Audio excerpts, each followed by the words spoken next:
Dead bodies tell stories. Dr. Chen reads them every night. Bruising patterns, lividity, rigor mortis, body temperature, stomach contents, blood pooling, every mark, every discoloration, every broken bone speaks. The dead don't lie. Marcus has worked the night shift at the city morgue for 9 years, 11 p.m. to 7 a.m., processing bodies, performing autopsies, writing reports. He's seen thousands of deaths, natural, accidental, homicide, suicide. He's learned to read their stories, and he's learned to disconnect. The dead can't hurt you. They're just evidence, just work. Tonight, at 2:34 a.m., a body tells Marcus a story he doesn't want to hear. The woman on his examination table is Sophia Reyes, his ex-girlfriend, who testified against the Ortiz cartel 10 years ago, who disappeared into witness protection, who shouldn't be here, and whose murder means the cartel found her, which means they know about Marcus. Dr. Chen clocked in at 10:47 p.m. Early, as always. The county morgue was located in the basement of City General Hospital. Cold, sterile, fluorescent lit, stainless steel surfaces, the smell of formaldehyde and disinfectant. Marcus preferred it to the hospital floors above. No crying families, no emergencies, no chaos, just quiet work. Scientific, methodical. The dead were patient. He'd been a medical examiner for 9 years. Before that, 3 years of pathology residency. Before that, medical school. 12 years total working with the dead. Some people found it morbid. Marcus found it honest. The dead didn't lie, didn't hide, didn't pretend. Their bodies told the truth about how they lived, how they died, what killed them. Tonight's shift started quietly. Marcus reviewed the previous shift's log. 3 bodies in cold storage, 2 pending autopsy, 1 released to family. At 11:34 p.m., Marcus performed an autopsy on an 83-year-old male. Natural causes, heart failure, routine. Documentation took 40 minutes. At 1:15 a.m., he processed paperwork, death certificates, toxicology results, chain of custody forms. At 2 a.m., Marcus made coffee. Strong, black, 3rd cup of the night. The morgue had 2 examination rooms. Room 1 was Marcus's primary workspace. Stainless steel table with built-in drainage. Overhead surgical lights. Instrument tray. Scale for organs. Camera for documentation. Room 2 was backup, used when multiple autopsies overlapped. Tonight it sat empty.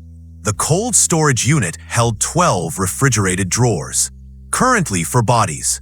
Each drawer maintained at 38 degrees Fahrenheit. Preservation until autopsy or release. Marcus worked alone. Budget cuts. The day shift had 2 examiners and an assistant. Night shift was just Marcus. 11 p.m. to 7 a.m. Most bodies arrived during the day. Night shift was processing paperwork, occasional emergency cases. Marcus preferred the solitude. At 2:34 a.m., his phone rang. Landline. Internal hospital system. Morgue. Chen speaking. Dr. Chen, this is paramedic dispatch. We're bringing you a Jane Doe, female, mid-30s, found in the river near Pier 17. No ID. No witnesses. Probable drowning. ETA 5 minutes. Copy. I'll prep. Marcus hung up, pulled on fresh gloves, laid out intake forms, camera, fingerprint kit, evidence bags. Jane Does weren't unusual. Homeless, addicts, occasionally victims of crime dumped to hide identity. Standard procedure. Photograph, fingerprint, document. Search for identifying marks. Run prints through database. At 2:39 a.m., paramedics wheeled in the gurney. Body bag. Soaked. River water pooled on the floor. Found her at 1:47 a.m. The lead paramedic, Jackson, Marcus knew him, reported. Fishermen spotted her caught in debris near the pier. No signs of life. Water temp was 41 degrees. She's been dead maybe 4 to 6 hours based on body temp. Marcus nodded. Anything else? No personal effects. No jewelry. No phone. Nothing. She was wearing jeans and a black jacket. That's it. Thanks, Jackson. The paramedics left. Marcus wheeled the gurney into examination room 1, transferred the body to the steel table, unzipped the bag. Water gushed out. River water. Cold. Murky. Marcus began documentation. Time of arrival, 2:39 a.m. Condition, wet, cold. Rigor mortis not yet present. Initial assessment, drowning. He photographed the body still in the bag, then carefully removed clothing. Jeans, size 6, black waterproof jacket. No labels removed. White t-shirt underneath. Sports bra. Cotton underwear. Socks. No shoes. Marcus bagged each item separately. Evidence protocol. Then he examined the body itself. Female, mid-30s, 5'6", approximately 130 pounds. Hispanic or Mediterranean descent. Brown hair, shoulder length. No obvious trauma. No defensive wounds. Hands intact. No broken nails, no bruising. Drowning victims often showed signs of struggle. Lungs filled with water. Foam at mouth and nose. Skin pale, sometimes with lividity patterns from water pressure. Marcus checked for foam. None. Checked fingernails. Clean. No tissue underneath. No sign of scratching or fighting. He moved to the face. Checked pupils, dilated, consistent with death. Checked mouth, no foam, no water expulsion. Then he wiped river debris from her face. Mud, algae, silt, and saw her clearly for the first time. Marcus's hands froze. He knew this face. Sophia Reyes, his ex-girlfriend, from 10 years ago. The woman who witnessed a murder, who testified against the Ortiz cartel, who entered federal witness protection in 2015. The woman who disappeared from Marcus's life without warning, without goodbye, just a phone call from a federal agent. Sophia Reyes is entering witness protection. She won't be able to contact you. For your safety and hers, you need to forget her. Marcus hadn't forgotten. How could he? They dated for 2 years, talked about marriage, about kids, about futures. Then Sophia witnessed a murder. Wrong place, wrong time. Walking home from work, saw Antonio Ortiz, nephew of Cartel boss Miguel Ortiz, shoot a rival dealer in an alley. Sophia ran, called 911, became a witness. The Ortiz cartel put a price on her head. Federal prosecutors put her in witness protection. Marcus hadn't seen her in 10 years. Assumed she was living somewhere else. New name, new life, safe. But she wasn't safe. She was dead. On Marcus's examination table, Marcus stepped back, breathing hard, hands shaking.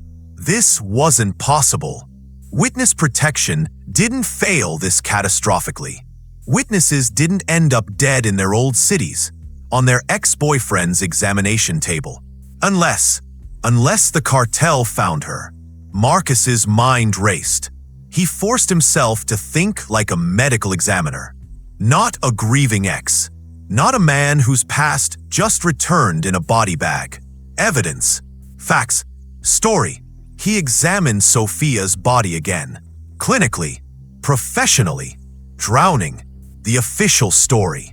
But Marcus saw details that didn't fit. Lividity pattern was wrong. When someone drowns and the body stays in water, blood pools downward. Lividity should match water position. Face down would show frontal lividity. Sophia's lividity was posterior. meaning she'd been lying on her back for several hours after death. Before entering the water, rigor mortis hadn't set in yet. Death within 6 hours, consistent with paramedic estimate. But drowning victim showed specific signs: foam, water in lungs, bloating. Sophia showed none of these. Marcus examined her neck. Faint bruising, circumferential, consistent with ligature strangulation. Not drowning, murder, strangled, then dumped in the river to hide it. Professional hit. Marcus photographed everything. Bruising, lividity, lack of water in lungs. He'd confirmed during autopsy, but external exams suggested asphyxiation, not drowning. Then he checked her hands again, found what he'd missed initially. Faint puncture mark inside left elbow. Fresh, within 24 hours. Injection site. Toxicology would reveal what, but Marcus's gut said sedative. Sophia had been drugged, then strangled, then dumped. Cartel MO. Marcus felt sick.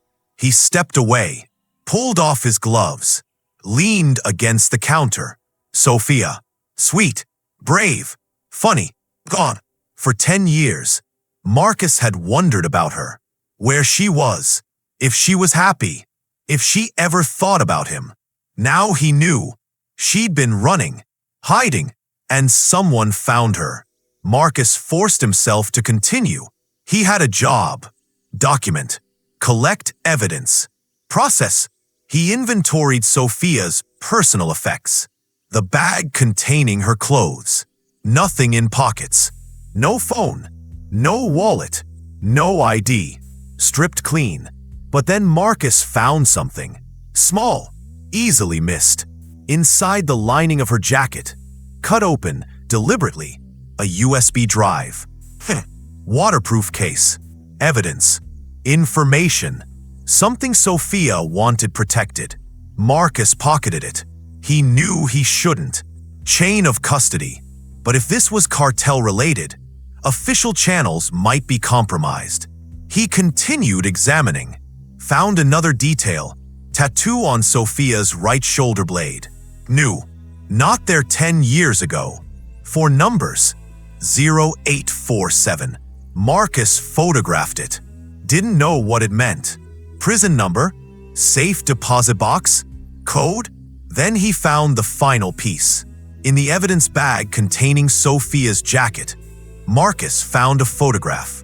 Folded, laminated, water damaged but visible. The photo showed Marcus leaving his apartment building. Yesterday morning. Time-stamped. 7:23 a.m. Surveillance photo. Someone had been watching Marcus. Recently, the cartel knew about him, knew where he lived, knew his connection to Sophia. Marcus's blood went cold. If Sophia was dead, and the cartel knew about Marcus, then he was next. 10 years earlier, Marcus Chen met Sophia Reyes in 2013. She was a paralegal at a downtown law firm. He was finishing his pathology residency. They met at a coffee shop. Sophia ordered a complicated latte. Marcus ordered black coffee. They laughed about it. They dated for 2 years. Serious. Committed. Marcus was planning to propose. Had the ring. Was waiting for the right moment. Then, on August 14th, 2015, Sophia witnessed a murder. She was walking home from work, 8:47 p.m., taking her usual route through the warehouse district. Safer than the main streets, she thought. Less traffic, more direct. She heard voices, shouting, then a gunshot. Sophia ran toward the sound. Stupid. Instinct. Thought someone needed help. She saw 2 men, one on the ground, shot, bleeding, the other standing over him, gun in hand. The shooter turned, saw Sophia, raised the gun. Sophia ran. Fast. The shooter fired twice. Missed. Sophia made it to her car, called 911, gave her location. Description of the shooter, the victim, everything. Police responded, found the body, found shell casings, found the shooter's car, abandoned 2 blocks away. Within 48 hours, police identified the shooter, Antonio Ortiz, nephew of Miguel Ortiz, head of the Ortiz cartel. The victim was Luis Mendez, rival dealer encroaching on Ortiz territory. Antonio Ortiz was arrested, charged with first-degree murder. Sophia was the key witness, only one who saw the shooting, only one who could identify Antonio. The federal prosecutor offered a deal: testify against Antonio, and the feds would go after Miguel Ortiz too. RICO case, conspiracy, drug trafficking, murder. Sophia agreed, despite the danger. Despite Marcus begging her not to. "I saw him kill someone," Sophia said. "I can't pretend I didn't." The trial was set for November 2015, but before testimony, the Ortiz cartel made their move. Car bomb outside Sophia's apartment. She wasn't home, at Marcus's place, but the message was clear. Federal marshals put Sophia in protective custody immediately. Witness protection. New name, new city, new life. Marcus got a phone call. Agent Williams, FBI. Sophia Reyes is entering witness protection. Effective immediately. She won't be able to contact you. Any contact endangers her and you. You need to move on, for both your sakes. Can I say goodbye? No, I'm sorry. That was it. Sophia vanished. Marcus never heard from her again. Antonio Ortiz was convicted without Sophia's testimony. Forensics, other evidence enough. He got life without parole. But Miguel Ortiz walked. Insufficient evidence. The RICO case collapsed. And now, 10 years later, Miguel Ortiz had found Sophia and killed her. The threat Marcus stood in the morgue at 3:17 a.m., holding the surveillance photo of himself. They knew. The cartel knew about him, knew his connection to Sophia, had been watching him. Marcus had 2 options: run now, or finish processing Sophia's body and collecting evidence. Running made sense. Survival, get out, call FBI, enter protective custody himself. But Marcus looked at Sophia's body. She'd been brave, testified despite the danger, tried to do the right thing, and she'd hidden a USB drive in her jacket. Evidence, information, something worth protecting. Marcus owed the truth. He inserted the USB drive into his computer. Password protected. Marcus tried. Sophia's birthday. Her mother's name. Her cat's name from 10 years ago. Nothing. Then he remembered the tattoo. 0847. He typed 0847. The drive opened. Files. Documents. Photos. Video recordings. Sophia had been investigating, documenting. For 10 years in witness protection, she'd been gathering evidence on Miguel Ortiz. Bank records, shell companies, drug shipment manifests, photos of meetings, recorded conversations, everything needed to destroy the Ortiz cartel. And at the bottom, a video file, dated 3 days ago. Marcus opened it. Sophia's face filled the screen. Older, tired, but still her. "If you're watching this, I'm dead," Sophia said. "My name was Sophia Reyes. Witness protection failed. Miguel Ortiz found me. I don't know how, but he did." She paused, collected herself. "I've spent 10 years gathering this evidence. Everything you need to take down Ortiz. Bank fraud, money laundering, murder, all documented. But I need someone to deliver it. Someone I trust. If I'm dead, they'll come for anyone connected to me. My family, my friends." Marcus. Sophia's eyes filled with tears. "Marcus, if you're seeing this, I'm sorry. I never forgot you. Never stopped loving you. I wanted to contact you so many times, but I couldn't. It would have put you in danger. Now I'm putting you in danger anyway, because you're the only person I trust with this. The only person who'll do the right thing. The evidence is all here. Give it to the FBI. Agent Williams if he's still active. Or anyone you trust. And Marcus, run. As soon as you deliver it, run. They'll come for you. Don't be brave. Just survive. The video ended. Marcus sat in the silent morgue. Sophia's body on the table behind him. Her voice still echoing. He checked the time. 3:34 a.m. 3.5 hours until dawn. Until the day shift arrived. He needed to copy the files. Email them. Upload them. Get them to authorities before. The morgue door buzzed. Someone requesting entry. Marcus froze. The morgue was locked after midnight. Only hospital staff had access codes, or people who claimed to be family of the deceased. He checked the security monitor. 2 men, suits, claiming to be Sophia Reyes' brothers, there to identify the body. Sophia didn't have brothers. Cartel. They'd come. Marcus's heart hammered. He looked around. The morgue had 2 exits. Main door, where the men were, and emergency exit. Fire door, alarmed. And 12 body storage drawers. For currently occupied, Marcus made a decision. He grabbed the USB drive, pocketed it, shut down his computer, turned off the lights in examination room 1. Then he opened storage drawer 7. Empty. Climbed inside. Pulled the drawer closed from the inside. Cold. Dark. 48 inches long. 24 inches wide.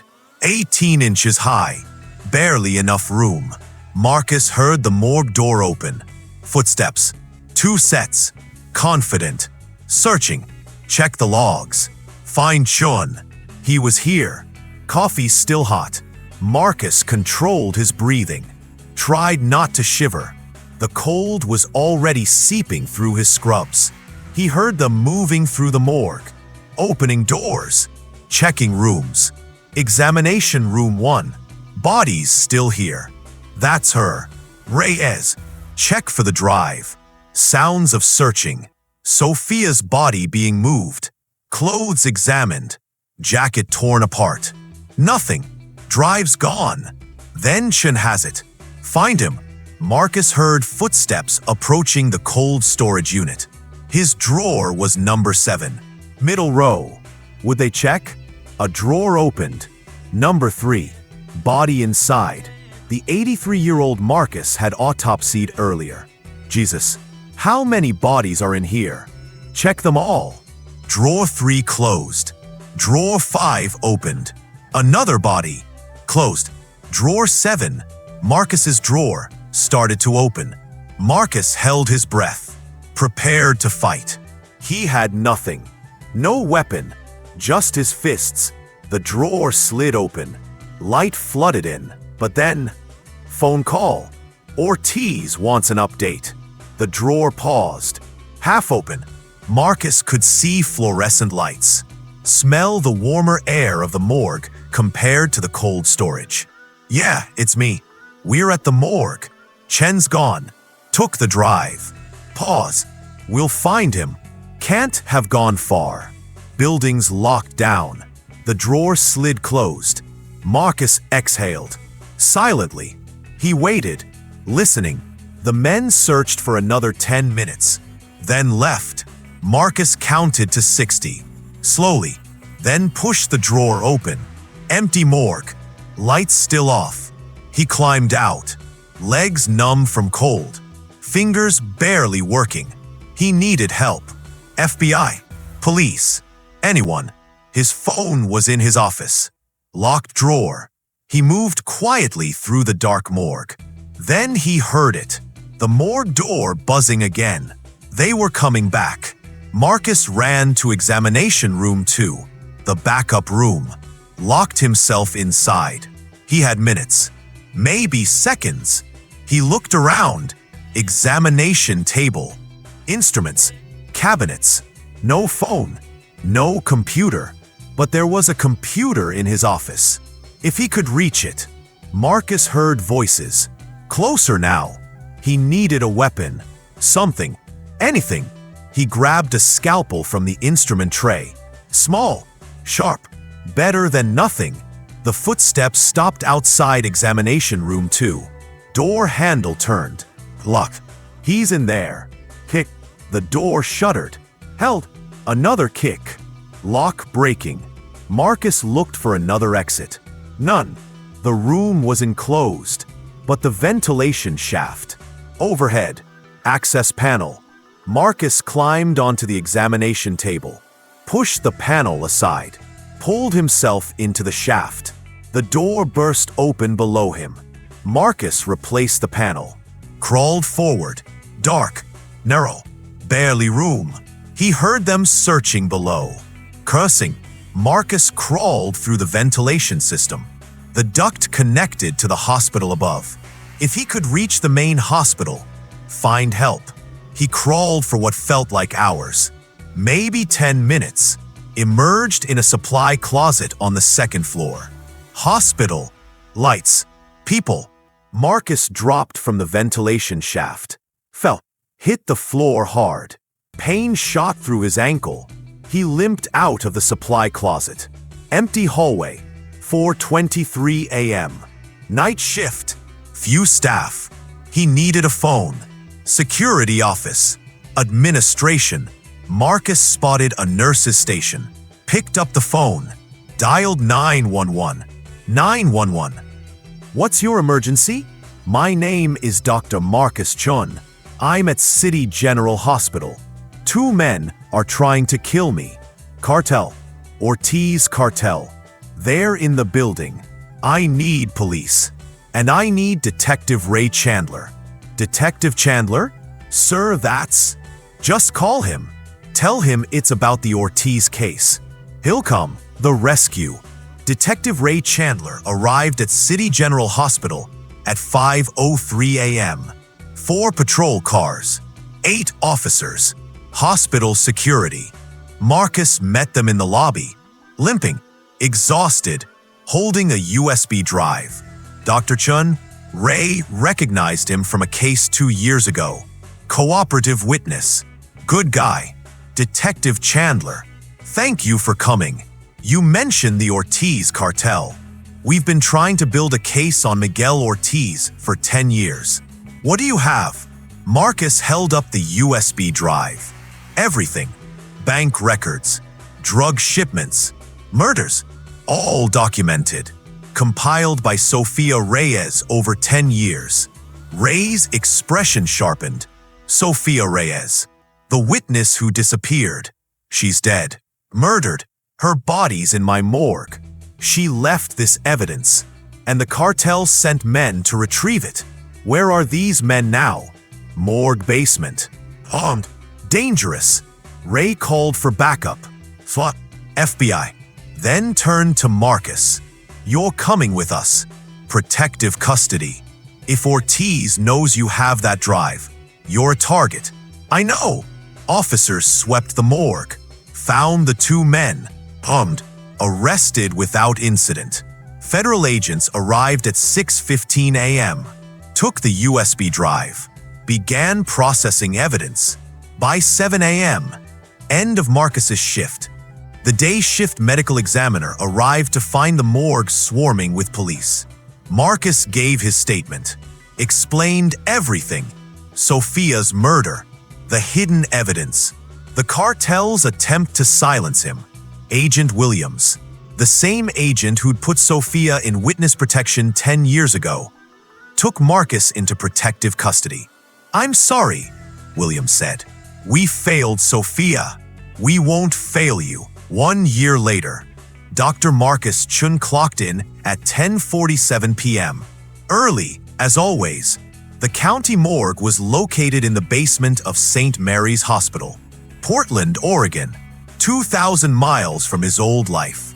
New city, new morgue, new name.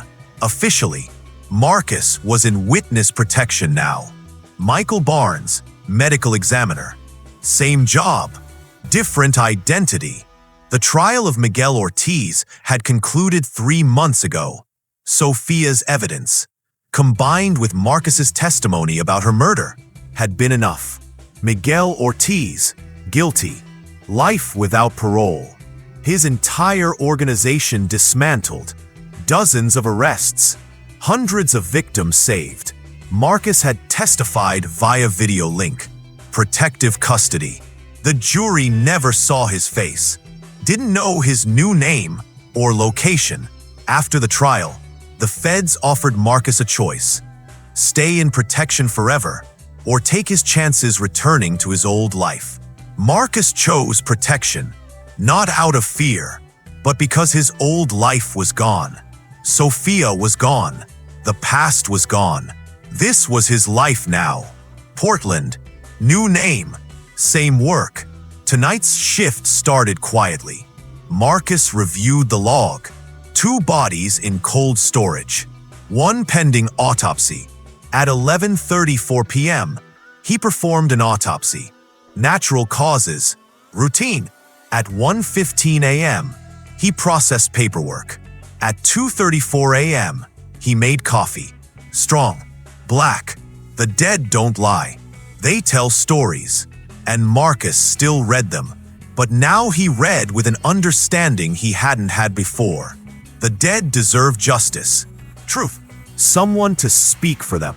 Sophia had spoken for a murder victim 10 years ago, testified despite the danger, paid with her life. But her evidence lived on. Her courage mattered. Justice was served. Marcus thought about her every night. The woman he'd loved. The woman who died on his examination table. The woman who trusted him with the truth. He kept a photo of her, not from the morgue, but from 10 years ago.